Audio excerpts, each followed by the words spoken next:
कोई भी इंसान को पहचानना है या कोई भी इंसान को जस्टिफाई करना है तो हम उसका एक चीज देखेंगे, वो है पर्सनालिटी। ये पर्सनालिटी हर इंसान का व्यक्तित्व या उसे हम आइडेंटिटी बोलते हैं, उसी के हिसाब से उस इंसान के साथ कितना दूर तक रिलेशन बनेगा और कितना दूर तक रिलेशन आगे चलेगा, ये डिपेंड करता है उस इंसान के पर्सनालिटी के ऊपर। आज हम जानते हैं ये पर्सनालिटी है क्या, ये पर्सनालिटी के द्वारा हम कितना प्रॉफिट पा सकते हैं, और एक चीज बहुत बड़ा चीज है जो कि पर्सनालिटी हम कैसे बिल्ड कर सकते हैं। नमस्कार दोस्तों, मैं हूं विघ्नेश। मैं फिर से स्वागत करता हूं आपको मेरे YouTube चैनल पे, आपका अपना विघ्नेश। ये पर्सनालिटी है क्या? मेरे हिसाब से ये पर्सनालिटी एक माइंड गेम है, जो एक माइंड में कोई भी चीज अगर आप रिसीव करते हो, अच्छा बुरा भला जो भी रिसीव आप करते हो, पहले तो उसको थॉट प्रोसेस में जाता है कि आप कितना वो चीज़ सही है, कितना चीज़ गलत है, ये जानना आपके लिए बहुत ज़रूरी है। उसके बाद जो प्रोसेस होता है वो है फील प्रोसेस। फील मतलब ये होता है कि आप जो भी चीज़ रिसीव किए, आप ये जानोगे कि वो चीज़ कितना मेरे लिए सही लगता है और कितना मेरे लिए सही नहीं लगता है। उसके बाद बिहेवियर प्रोसेस जो होता है, इट मीन्स कि आप जो थॉट प्रोसेस किए, फील प्रोसेस किए, उसके बाद आप सामने वाले इंसान को कितना अच्छा व्यवहार दिखा रहे हो और कितना बुरा व्यवहार दिखा रहे हो, या एवे मतलब नॉर्मल व्यवहार दिखा रहे हो, वो बहुत ही इंपॉर्टेंट होता है। तो मैं एक लाइन से अगर बताऊं, it's a unique combination of three things, that is feel process, thought process and behaviour, that is called personality. तो पर्सनालिटी बिल्ड करने के लिए ये तीन चीज बहुत जरूरी होता है। पर्सनालिटी में बहुत सारे चीज़ें इंक्लूड भी रहता है, जैसे कि अगर आपको एक सिचुएशन आया, अगर वो सिचुएशन में आप कितना काम रहते हो, कितना कॉन्फिडेंट रहते हो, कितना इमोशन रहते हो, इसका मतलब ये होता है कि अगर एक सामने से एक सिचुएशन आया तो आप कितना नॉर्मली या कामली आप उस चीज़ को हैंडल कर रहे हो, कितना कॉन्फिडेंट हो उस सिचुएशन के बारे में जो आप हैंडल कर सकते हो, और आप इमोशन कितना स्ट्रांग हो जो सिचुएशन को लेके आप समझ सकते हो और उसके साथ डील कर सकते हो। ये बहुत इंपॉर्टेंट चीज होता है। पर्सनालिटी में और भी एक चीज इंक्लूड रहता है, वो है how you interact with people. It means हम जो बातचीत करते हैं, लोगों के साथ मिलते हैं, तो वहाँ पे भी देखना पड़ेगा हम कितना फ्रेंडली कोई किसी के साथ मिलते हैं, कितना टॉकटिव होते हैं। बहुत सारे लोग भी बात करते वक्त बहुत टॉकटिव भी होते हैं, और हम मिलते वक्त या बात करते वक्त बहुत सारे लोग शाय भी होते हैं। ये डिपेंड करता है आपके पर्सनालिटी के ऊपर। पर्सनालिटी में तीसरे पॉइंट में ये भी आता है हाउ यू मेक डिसीजन। जब डिसीजन की बात आता है, वहाँ पे बहुत सारे लोग लॉजिकल भी बात करते हैं, वहाँ पे बहुत सारे लोग इमोशनल भी बात करते हैं, वहाँ पे बहुत सारे लोग ऐसे घुमा फिरा के भी बात करते हैं। Logic means that direct indicate two point. Emotional means it's a heart to heart connect between each other or between us when we talk that person, okay? और जो बहुत सारे लोग ऐसे भी होते हैं, उनका पर्सनालिटी जो दिखा जाता है कि बाहर मतलब बात कुछ चल रहा है, वो बात और कुछ बोलेंगे, मतलब घुमा फिरा के बात भी करते हैं। ये डिपेंड करता है उस इंसान के पर्सनालिटी के ऊपर। तो यहाँ पर एक क्वेश्चन आता है, क्या पर्सनालिटी सबके पास होता है या सबके पास नहीं होता है?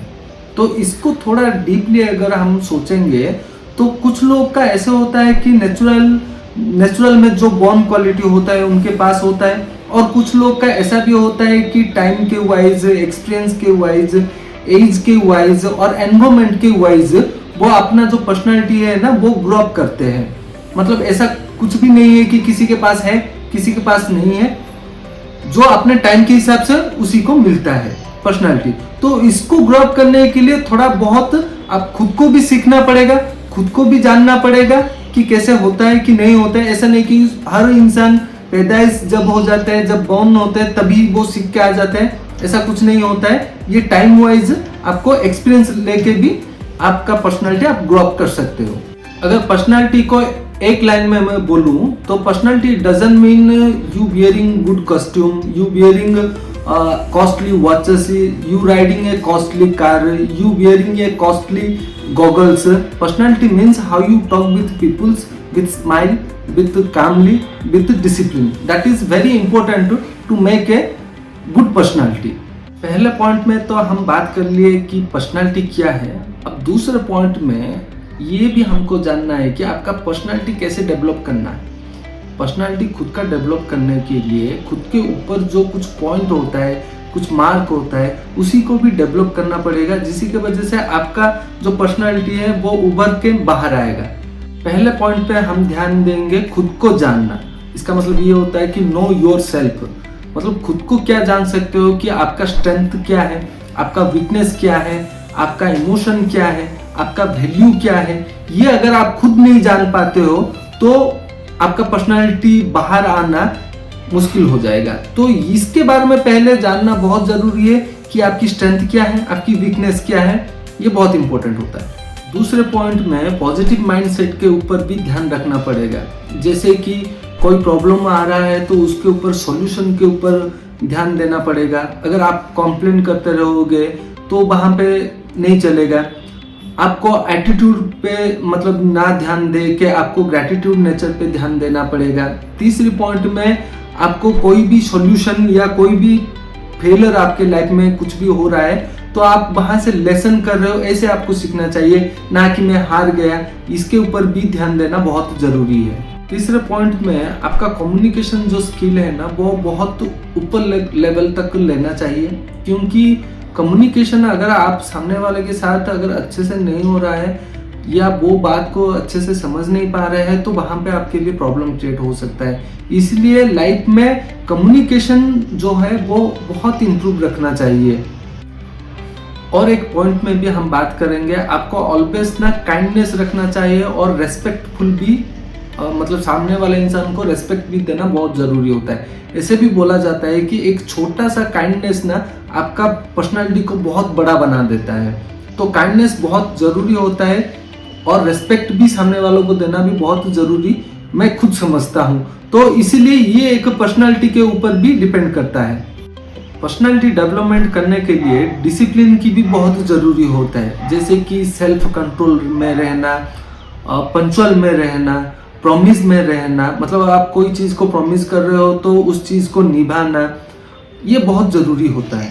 इस पॉइंट में मैं आपको एक बात बोलना चाहूँगा, आप कॉन्फिडेंट रह सकते हो लेकिन एरोगेंट रहना अच्छी बात नहीं होता है। एक अच्छा पर्सनालिटी डेवलप करने के लिए कोई भी सिचुएशन आ रहा है, कोई भी डील करने के लिए उस सिचुएशन के साथ आप कॉन्फिडेंट रहो, लेकिन आप ही उस सिचुएशन का प्रॉब्लम हल कर सकते हो, ऐसा और कोई नहीं कर सकता है। जो एरोगेंट का जो मनोभाव होता है ना, ये रखना अच्छी बात नहीं होता है। जो सामने वाला इंसान को आपके ऊपर जो नेगेटिव इम्पैक्ट होता है वो गिरेगा आपके ऊपर। तो आप कॉन्फिडेंट रहो लेकिन एरोगेंट मत बनो। लास्ट में हम जानेंगे आपकी पर्सनालिटी की वजह से आपका क्या प्रॉफिट मिलता है, आपको क्या हेल्प होता है। पहले तो बात ये होता है कि अगर आपके पास अच्छा पर्सनालिटी है तो आपका कॉन्फिडेंट लेवल जो है ना बहुत ऊपर तक वो रहेगा, जिस वजह से आप लोगों के साथ अच्छे से बात भी कर सकते हो। और जब आप लोगों के साथ अच्छे से बात कर रहे हो तो धीरे धीरे ऑटोमेटिकली लोग भी आपको पसंद करेंगे, और लोग जब पसंद करेंगे तो आपका पर्सनालिटी और भी अच्छा रहेगा। इसके साथ साथ आपका जॉब जो करियर है वो भी ग्रोथ करेगा, आपकी रिलेशनशिप जो है वो बहुत स्ट्रॉन्ग होता है। और मैं ऐसा मानता हूँ कि अगर आपका पर्सनालिटी अच्छा है तो आपका स्ट्रेस लेवल भी बहुत कम रहेगा, ठीक है। और कुछ पॉइंट में ऐसे भी हम सोच सकते हैं कि आपकी जो लीडरशिप क्वालिटी है वो पर्सनालिटी के वजह से भी धीरे धीरे बढ़ेगा। ऐसे तो बहुत सारे रीज़न है और बहुत सारे ऐसे चीज़ है जो आपको हेल्प में आएगा, पर्सनालिटी के वजह से आप ग्रो अप कर सकते हो। लेकिन आप ये सब छोड़ के मेरे हिसाब से आपको पर्सनालिटी ग्रो करने के ऊपर ध्यान रखना चाहिए। और लास्ट में मैं आपको एक बात ये बताऊं, ये जो लीडरशिप मैंने बनाया और जो ये पर्सनालिटी के बारे में मैंने जो आपको बताया, ये मैंने बहुत सोच समझ के बहुत रिसर्च करके इसके ऊपर मैंने स्क्रिप्ट बनाया। अगर आपको कहीं पे भी लगता है मैंने कुछ छोड़ दिया या कुछ गलती कर दिया तो आप मुझे कमेंट सेक्शन में बता सकते हैं। आशा रखता हूँ ये वीडियो बहुत अच्छा लगेगा और हम मिलते हैं नेक्स्ट वीडियो में। तब तक के लिए हर हर महादेव।